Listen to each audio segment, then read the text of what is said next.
দিলীপ তথাগত দ্বৈরথের মধ্যে এবার ইঙ্গিতপূর্ণ মন্তব্য মানিক সাহার।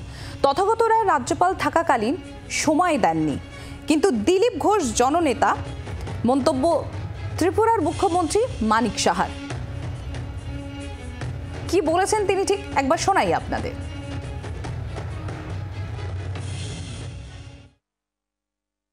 আমাদের শ্রদ্ধেয় গভর্নর, আমাদের প্রাক্তন গভর্নর ত্রিপুরা রাজ্যের এবং মেঘালয় মাঝে মাঝে যেতাম ওনার সাথে দেখা করতে পারতাম না, টাইম দিত না। আই ওয়াজ সাধারণ মানুষ। তো যাই হোক, তথাগত রায় মহোদয়কে এখানে দেখতে পেয়ে খুব ভালো লাগছে এবং এই ধরনের কার্যক্রমে যে উনি উপস্থিত হয়েছেন এটা কিন্তু সাংঘাতিক বিষয়। আমি ওনাকে ধন্যবাদ দেব। আজকে আমরা স্টেজে বসে আছি, স্যার নিচে বসে আছেন, এটা কিন্তু এরকমই হয় আমাদের, তো এই ধরনের কোনো সমস্যা নেই।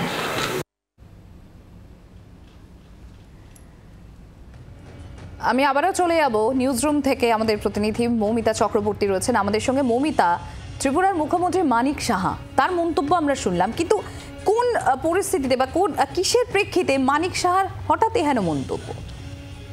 দেখো, পরিপ্রেক্ষিত তিনি নিজেই ব্যাখ্যা করেছেন। মানিক সাহা তিনি যখন ত্রিপুরায় বিজেপি কর্মী হিসেবে বা বিজেপির নেতা হিসেবে, একজন সাধারণ নেতা হিসেবে যখন তথাগত রায়ের সঙ্গে দেখা করতে গিয়েছিলেন, সেই সময় তথাগত রায় ওই রাজ্যের রাজ্যপাল ছিলেন, কিন্তু তিনি অনেক সময় দেখা করতে পারেননি, সময় দেননি বলে খোদ ত্রিপুরার বর্তমান মুখ্যমন্ত্রী তিনি অভিযোগ করেছেন যে তিনি মানিক সাহা তখন সাধারণ মানুষ ছিলেন, তাই তার দেখা পাননি।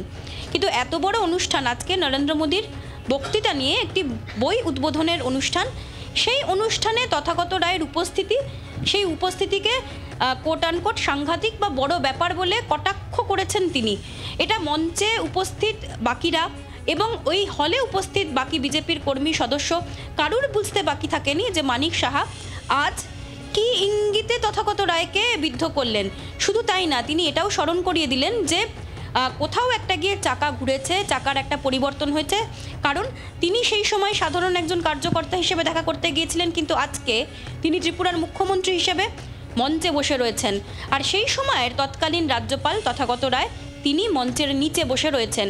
পাশাপাশি সেই প্রসঙ্গে কথা বলতে গিয়ে দু কদম দূরে বসে থাকা দিলীপ ঘোষের প্রশংসা করেছেন মানিক সাহা।